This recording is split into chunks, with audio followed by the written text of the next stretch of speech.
The dinner that changed everything. Every family has its secrets. Some are small, a forgotten birthday, a little white lie. Others are like cracks in the foundation of a house. You don't see them at first, but one day, everything comes crashing down. For my family, that moment happened at Thanksgiving dinner. It was the first time in years we were all together.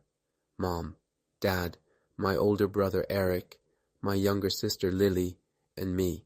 A picture-perfect reunion. Except, nothing about my family was ever perfect. We sat around the table, pretending to be normal.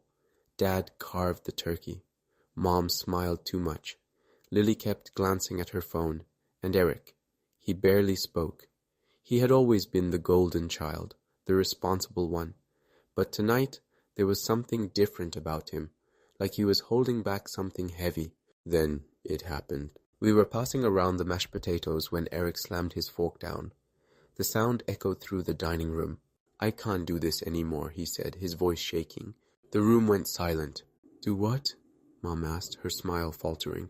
"This," Eric gestured around the table. "Sit here and pretend everything's fine, like this family isn't broken." Mom's face turned pale. Dad tensed. Lily put her phone down, her eyes wide. "What are you talking about?" Dad asked, his voice calm but sharp. Eric let out a bitter laugh. "You really don't know? Or are you just pretending?" He turned to me and Lily. "Do you two know why we stopped talking for 3 years? Why I moved away?" I swallowed hard.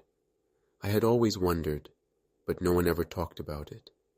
Whenever I asked, Mom would just say, "It's complicated." "You left because of work," Lily said softly, "didn't you?"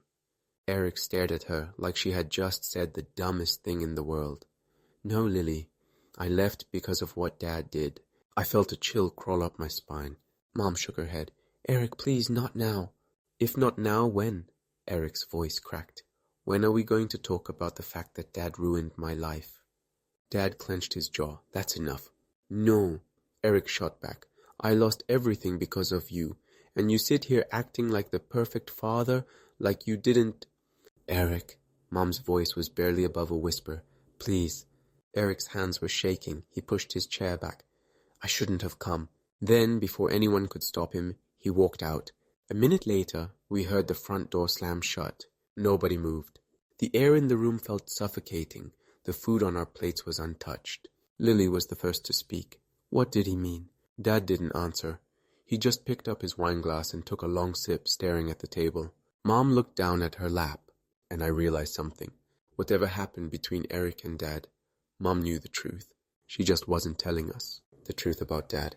The night after Thanksgiving, I couldn't sleep. Eric's words kept replaying in my head. "I lost everything because of you." I needed answers, and I wasn't going to get them from Dad. So I went to see Eric. He lived in a small apartment across town.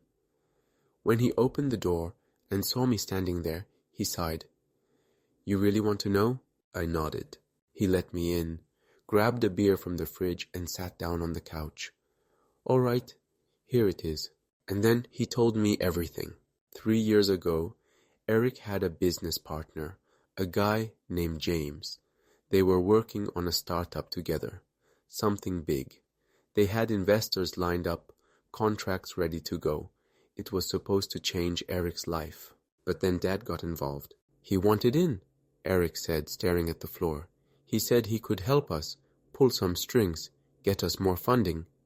He let out a bitter laugh. Turns out what he really wanted was to control everything. I frowned. "What do you mean?" "Airy." Eric's jaw tightened. "He stole money from the company. A lot of money. And when James found out, he threatened to go to the police." My stomach twisted. "Dad wouldn't—" "He would." Eric's voice was cold. "And he did. He convinced James to take a settlement, signed a contract to keep it quiet. And when I tried to stop him, when I told him I wanted out, you know what he did?" I shook my head, my heart pounding. "He made sure I lost everything." Eric took a deep breath. "Dad's a powerful man. He has connections. After I walked away from the company, no one would hire me. No one.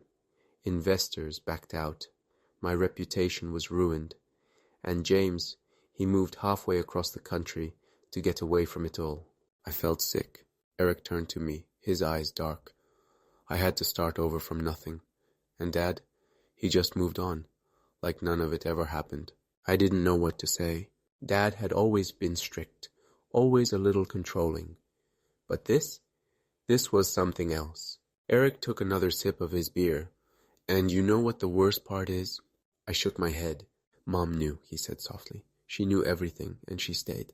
That was when something inside me snapped. I stood up. I'm going to confront him. Eric sighed. It won't change anything. I don't care. When I got home, it was late. The house was dark, but I knew Dad was awake. He always stayed up, reading in his office. I walked in without knocking. He looked up from his book. It's late. I stared at him. Tell me the truth. Dad didn't flinch. About what? I gritted my teeth. Eric, the company, the money, you ruined his life. Dad exhaled slowly and put down his book. Eric told you his version of the story, I assume. It's the truth, isn't it? Dad leaned back in his chair. I did what I had to do. My hands curled into fists. You didn't have to destroy him. Dad's expression didn't change. Eric made his choice, and I made mine. Something inside me shattered. I had spent my whole life trying to be the good son, the obedient one. But now I saw my father for what he really was, a man who cared more about power than his own family. I turned to leave. His voice stopped me. You walk out that door, don't bother coming back. I hesitated for half a second. Then, without another word, I walked out. For the first time in my life I was free, and for the first time Dad had truly lost.